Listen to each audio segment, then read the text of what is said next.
Somebody's about to get the ultimate punishment, capital punishment, for allegedly making fun of God. This is the Independent reporting. A Christian man has been sentenced to death in Pakistan for insulting the Prophet Muhammad, his lawyer has said.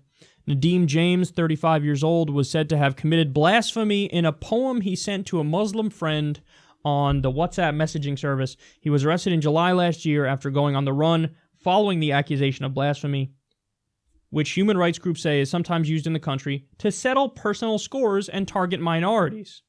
Defense lawyer Anjum Wakil told the AFP news agency that in this case, there had been a dispute between his clients and the friend over a woman. Mr. James, the client and the friend over a woman. Mr. James was handed a death sentence by the court on Thursday on blasphemy charges. My client will appeal the sentence in the high court as he has been framed by his friend who was annoyed over Mr. James' affair with a Muslim girl. So, you know what's pathetic? What's pathetic is that a defense like that even has to be made. Because in a system that made sense, the person would be able to say, yeah, I made fun of God. Who cares? That's a fucking offense worthy of death? Do you have any idea how many times I would be put to death under that system? We make fun of God on a daily basis on this show. It's called free speech, and also it's called being right, by the way. Like, your fucking goofy gods that do, he walked on water and turned water into wine, and he's a zombie Jewish carpenter.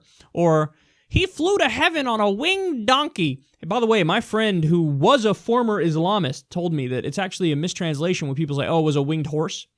It's actually not, it was a donkey. Which makes it sound even more ridiculous. No, your God didn't fly to heaven on a winged donkey. Semen doesn't come from the backbone. That's another thing that's apparently in the Quran or the Hadith. So when somebody points these things out, then the fact that you're going to put them to death is preposterous. It shouldn't be illegal. It obviously shouldn't be worthy of death. You know, these are things that it's skepticism 101. So you're not allowed to disagree on these issues. That's the argument. Like, no, you're not allowed to disagree on this. And we are so immensely offended by you using logic to poke holes in our bullshit that we're going to put you to death. How ridiculous is that, man? We're so offended that we're going to kill you. Well, imagine it worked the other way. Imagine people, it was like, oh, you insulted Richard Dawkins. So how dare you put atheists down like that? We're going to kill you. We have to murder you because you triggered us by saying mean words about Richard Dawkins. That would be beyond ridiculous. Everybody would recognize that as ridiculous. But we're so used to blasphemy laws in some places that we just, okay, it's a horrible thing, but what are we going to do? Fucking guy's going to be killed because he allegedly made fun of somebody's God. And also, there is a point to be made about insecurity here, too. There really is. You know, like, if you actually made fun of Richard Dawkins, no atheist would want to put you to death. If you made fun of atheism, no atheist really wants to put you to death. Why? Because chances are, if somebody's an atheist, they'll tell you, like, I'm pretty confident I'm correct. Atheism, of course, being defined as not believing in a god, or believing there's insufficient evidence to prove a god. And certainly anti-theism is even easier, because it's like, there's no evidence any of the particular religions are true. But they're not going to want to put you to death because they're going to go, I'm pretty sure I'm right, so you can believe whatever you want to believe, and it's not going to affect me if you start, like, mocking my beliefs, because you're mocking me when I'm pretty sure I'm right. Whereas you flip the script and you mock these fundamentalist snowflakes, and they want to kill you. It's almost like they're trying to silence you because the potency of your ideas is pretty strong, and they don't want it to spread. And they want to keep their, bullshit, an iron grip on, they want to have an iron grip on people to force them to believe their bullshit.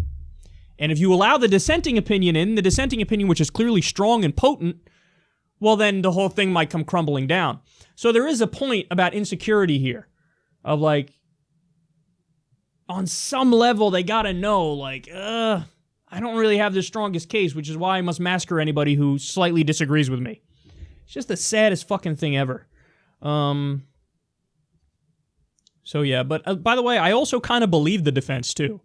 Because, yeah, if you're living in a country that has a system like this, and you're a fucking vengeful asshole, and you're fine with offing somebody, yeah, there's the easiest way to do it. He disrespected God. He made fun of God. Oh, okay, look at that. My enemy just got put to death, and the girl, we were arguing over a girl, and now I get to try to keep the girl, and that guy's dead. I actually believe their defense here.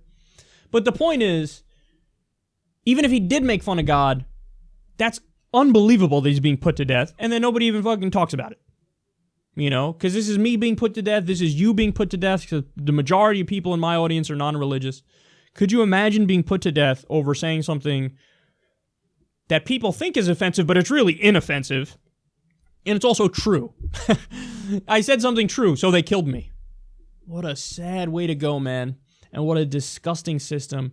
It's beyond corrupt, beyond disgusting, and in the year 2017, this has to go.